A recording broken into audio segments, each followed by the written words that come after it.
It is a Sherman tank developed by the British and the Canadians. This is the Firefly by Asuka Models in 35th scale.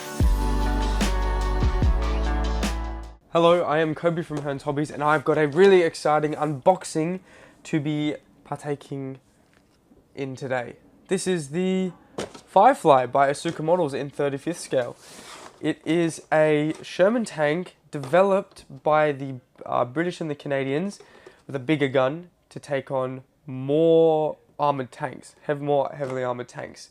And this is a 35th scale rendition by Asuka Models. Asuka are really well known for their Sherman range. They do a whole bunch of Shermans, ranging from the really early ones and their M4A1s all the way through to stuff like the Jumbos, I don't really recall the designations of those, but here we have the British version of the Sherman, the Firefly. So it is based on the M4 Sherman, and it had a more powerful 76.2mm 17-pounder gun, which made it much more lethal on the battlefield. The Firefly was able to take out things like the Panther and the Tiger of the German army, which are tanks that the M4 Shermans couldn't at that point. So these were out there in the front of the pack in the invasion of France in 1944. Having said 1944, this is when they began their production. So 1944, and 2100 to 2200 of the Firefly were made. I'm just gonna have a quick look, see if there's more. Of course, we know how I do with Asuka Models, so we are going to take this one slow, and I'm going to make sure I can read the instructions properly. It had a longer barrel, which made it a prime target for the German Panthers, Tigers, but basically any German vehicle that was in the area were looking out for these vehicles because of their ability to knock them out. They would much rather go up against a smaller Sherman than something like this. So the Allies, the Canadian, the British forces, they ended up painting on the barrels certain patterns and trying to disguise it with netting and with foliage to try and disguise that barrel so that they weren't able to be distinguished by the Germans and have a safer chance at making it through that battle. So what do we got here? We have got our information chart. I don't know about you, but I cannot read that, unfortunately. I wish I could. About the only thing I can read is different squadrons of the tanks down here. So we have HQ squadron, probably behind the lines, A, B, and C squadron, consisting of different troop divisions. So we have a 1st to 4th troop. So that's pretty interesting. Different regiments, going and breaking that down for us. Thank you, Asuka Models. Moving on to the schemes that we will be getting, we have the Belvedere, which is a Staffordshire Yeomanry Armoured Brigade, Normandy 1944, up in this corner. We have the Polish 1st Armoured Division. Look at that, our lovely Polish represents here. How wonderful is that? 1st and 2nd Armoured Regiment of the 10th Armoured Cavalry Brigade. And then over here we have got New Zealand. Hey, over on the other side of the ponds, we've got some Anzacs brew. Alright, we've got the New Zealand Sea Squadron, 20th Armoured Regiment, 4th New Zealand Armoured Brigade, April of 1945 in Italy. I absolutely love that this comes with some New Zealand markings. They are a talked about side of the war, and they had some amazing feats. So yeah, it's nice to have a little bit of representation like that, even though I'm across the other side of the pond. Still would be a lovely one to do up. And then of course here we have Lance's 8th Armoured Brigade. So it has the yellow triangle on the side, I'm pretty sure. Now, all of these schemes are coloured in a dark green, which is pointed out as XF61. So come in store and get your XF61 dark green to build your Shermans or your Fireflies. Alright, first things first, let me have a look at these instructions before you do, because I am absolutely terrible at reading these goddamn instructions. I'm gonna just have to try and wing this by just slowly going through number by number. Hello, sir.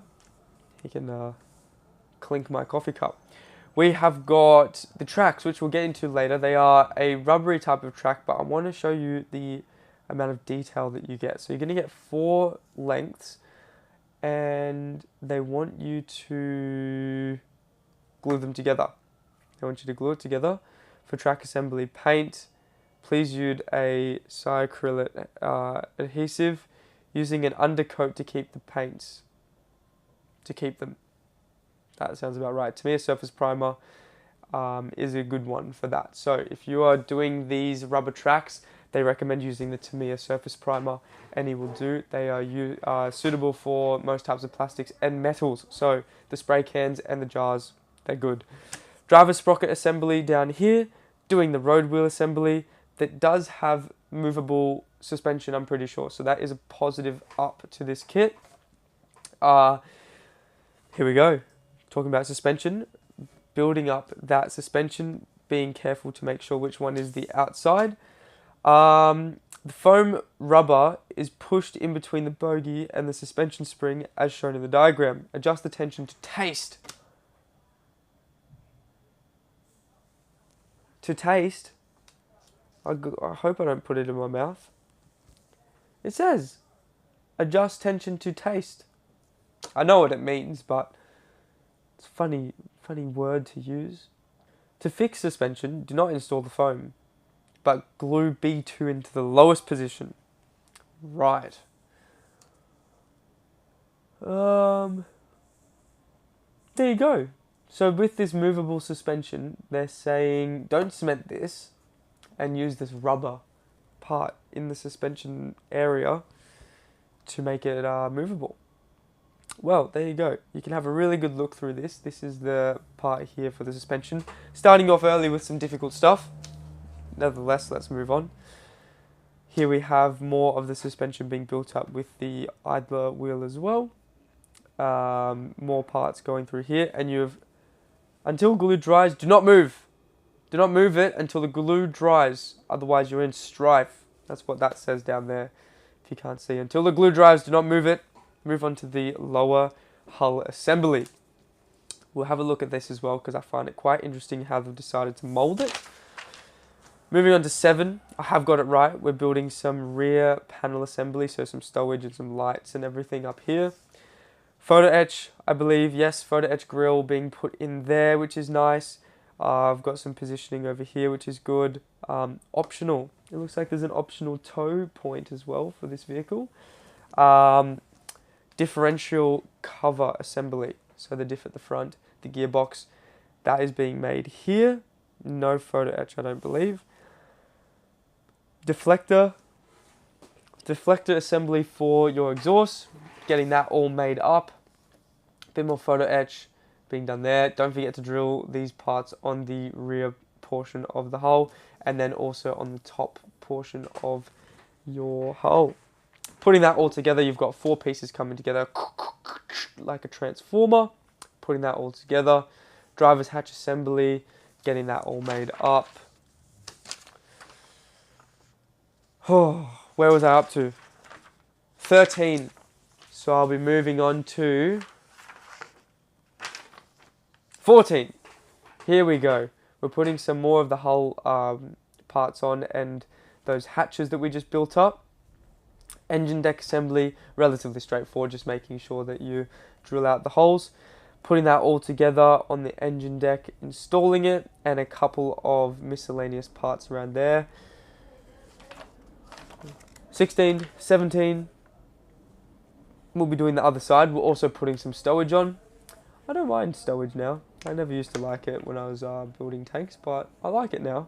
You're going to be chucking on your axes and your shovels and your barrel cleaners and all the different parts, the pickaxe head. Alright, chucking your suspension on, as you can see here.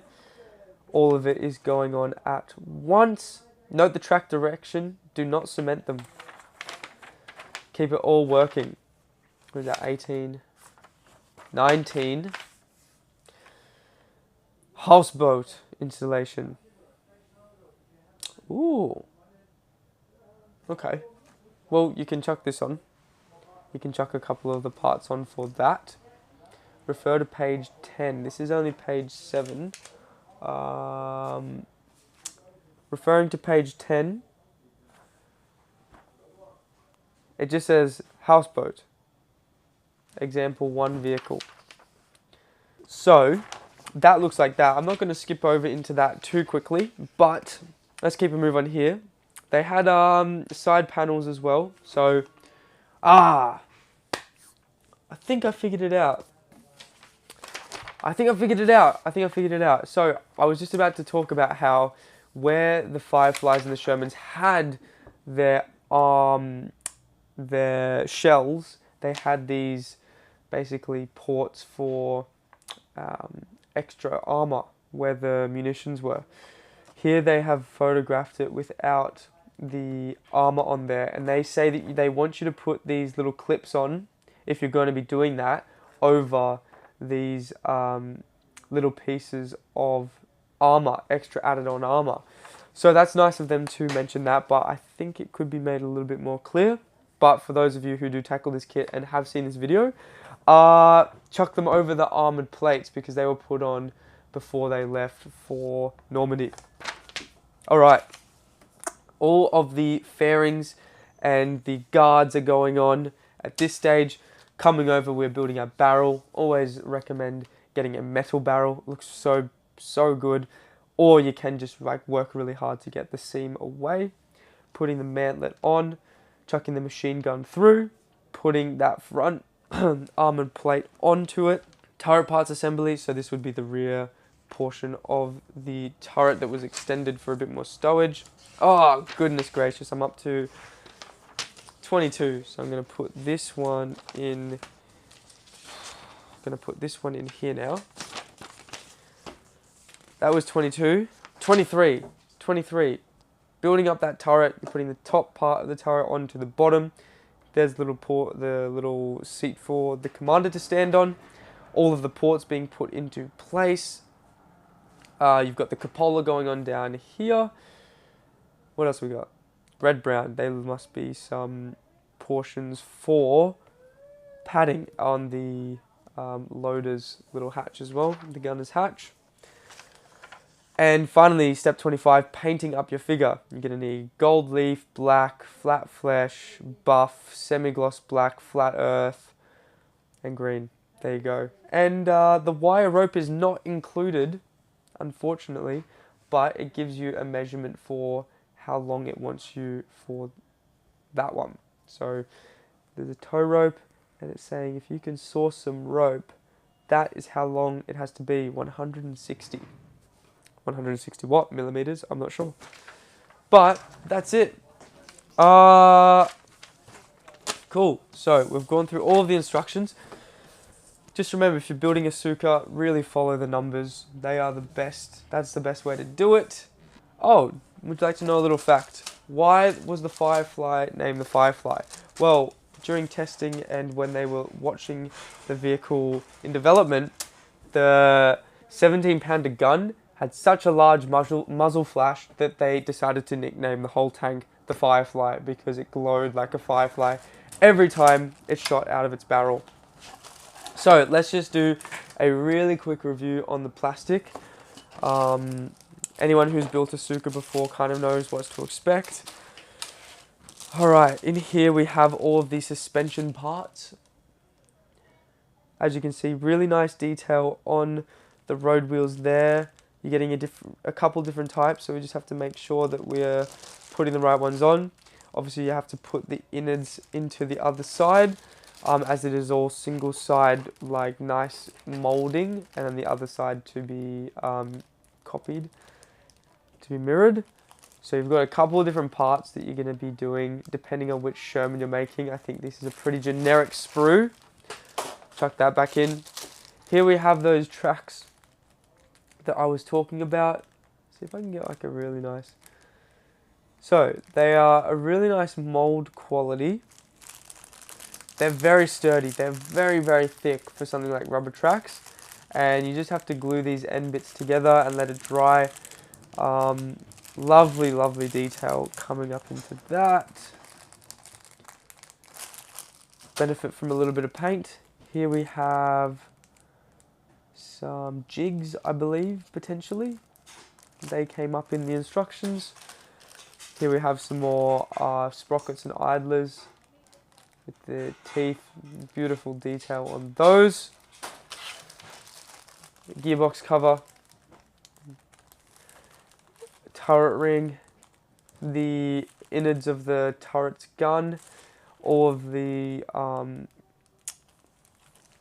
tools that go on the exterior of the tank are molded along here. Here we have our figure that you can paint up, molded really, really nice and crisply. We have the mantlet for the Firefly. We have the barrel down this end. Very, very nice. Lots more little detail parts that go along the body of the tank. What have we got here? We've got the generic pack of the little rubber bushings, the clear bushings. We also have our clear parts for the vision ports and also the lenses. We have got lots more little parts like the towing hooks and the mounting points on this sprue here to be put on, the little seat that he sits on as well. And then the two biggest sprues I've left to last. I'm going to zoom in out for this one. This is a flat pack version of your hull. So you basically have to build that up in 4 to 5 components. You know, the bottom, the sides, the front and the back. And yeah, these are the larger portions of the tank. And then finally we have our upper hull, the underskirts of the hull, and the turret ring and the turret, which has a nice cast texture. Let me just have a zoom in on this. Has a nice cast texture, but in my opinion, go ham. Chuck some Tamiya putty on there, mix with lacquer thinner and really stipple it in there. Make it really coarse. Go crazy on that turret as it is a cast part of the tank. Alright, let me zoom out. Oh, did we go through the decals? I don't even think we didn't even go through the decals or the... I'm so naughty. Here we have the photo etch. It feels kind of like a bit of a phony now that I'm coming back around, circling back around. Here we have the photo etch. So we've got the grill at the back and all the little parts that cover the lenses and the lights and the vision ports and your decals, which we briefly went through.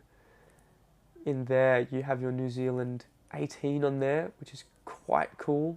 There's no kiwi bird, not that I can see, but there is a seahorse if you're after those. They look like they are in a beautiful register, and you're getting quite a lot to choose from.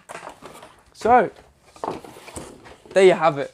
Finally, there you have it. Here's the beautiful box art of the Firefly in its peak pose, showing off that really long 17-pounder.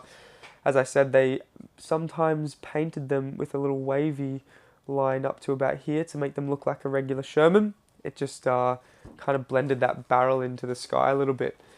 But yeah, there you have it. That is the British Sherman VC Firefly by Asuka Models in 1/35th scale. Really exciting kit. Lots and lots of detail packed into this box for such a beautiful tank. So there you have it. A little bit of history, a little bit of modeling. So I hope you've enjoyed this video of the Sherman Firefly, and we will see you in the next video. I am Kobey from Hearns Hobbies, and have a wonderful day. Cheers, guys.